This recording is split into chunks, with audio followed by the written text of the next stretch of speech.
Hai guys, kali ini kelompok 8 akan membahas Higher Function Bahasa yang disusun oleh Alea Zefanya Ramdhani Rahman 105210003, Fania Zenabia 105210017, Rahma April Setiani 105210045. Pengertian, higher function adalah fungsi saraf otak yang berhubungan dengan pemikiran yang abstrak, yaitu belajar dan ingatan, emosi, perilaku, bicara, bahasa dan berkomunikasi, kecerdasan, tidur dan jaga. Higher function juga otak yang menyebabkan manusia berkomunikasi satu sama lain melalui bicara, menulis, dan gerak isyarat.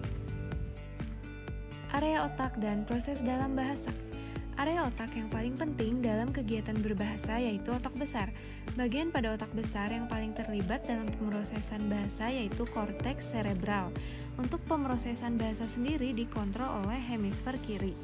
Terdapat dua proses bahasa apabila ditinjau dari aspek neurolinguistik. Pertama adalah proses berbahasa produktif atau enkode, yang merupakan proses bahasa di dalam otak yang bersifat produktif atau menghasilkan berita, pesan, dan amanat. Contohnya seperti speaking dan writing. Proses tersebut di otak melibatkan hemisfer kiri, hemisfer kanan, dan lobus frontal. Yang kedua ada proses berbahasa reseptif atau dekode, merupakan proses penerimaan berita, pesan, dan amanat. Contohnya listening dan reading. Proses tersebut melibatkan hemisfer kiri, hemisfer kanan, lobus parietal, dan lobus temporal. Pembahasan. Fungsi luar bahasa bisa terlihat dan hanya dapat dilakukan oleh manusia. Area otak yang sangat berperan penting dalam pemrosesan bahasa yaitu hemisfer kiri. Lebih spesifiknya lagi, area yang berperan dalam pemrosesan bahasa yaitu area Broca dan area Wernicke, yang berperan sebagai inti otak yang terkait dengan fungsi bahasa dan berada di inferior frontal gyrus dan superior temporal gyrus. Pada proses bahasa terdapat tiga bagian otak yang berperan penting, yaitu daerah Wernicke, daerah Broca, dan daerah motor suplementer. Area yang lebih spesifik yang terganggu ketika adanya malfungsi yaitu area Broca dan area Wernicke. Ketika dua area tersebut mengalami gangguan atau terdapat cedera yang terkena pada area tersebut, maka akan terjadi hambatan dan gangguan pada proses bahasa, atau bicaranya seperti cedera otak pada area Broca dan Wernicke.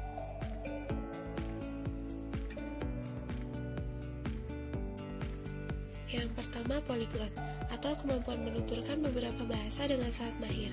Seorang polyglot memiliki kemampuan lebih pada bagian otak yang melakukan pendengaran atau menerima suara, di mana otak yang lebih besar untuk menampilkan suara dipengaruhi oleh banyaknya white matter. White matter pada seorang polyglot lebih banyak dibandingkan white matter pada umumnya.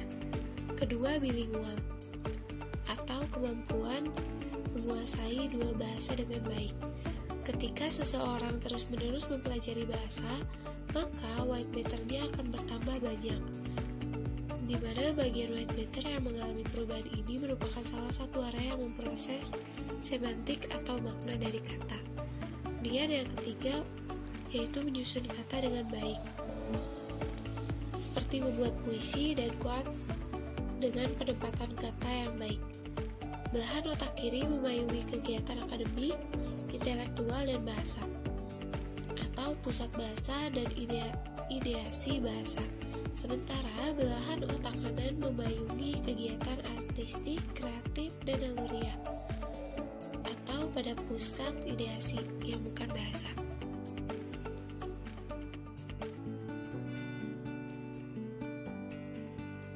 Untuk individu dengan kemampuan memahami bahasa secara reseptif tetapi kesulitan dalam ekspresi atau komunikasi verbal dapat disebut afasia Broca. Sedangkan kemampuan otak pada individu yang mampu multilingual akan memiliki keuntungan yang lebih daripada individu yang monolingual dan memiliki perbedaan dalam struktur otak seperti lebih padatnya gray matter dan white matter. Otak pada individu multilingual memiliki gray matter atau bagian sistem saraf utama yang terdiri dari neuron-neuron lebih padat daripada otak yang monolingual. Otak yang memproses multilingual bisa disebut lebih sehat dan kuat karena terjadinya latihan tersembunyi atau hidden workout yang diterima dari penggunaan bahasa kedua yang akhirnya dapat menunda berbagai penyakit seperti Alzheimer dan demensia.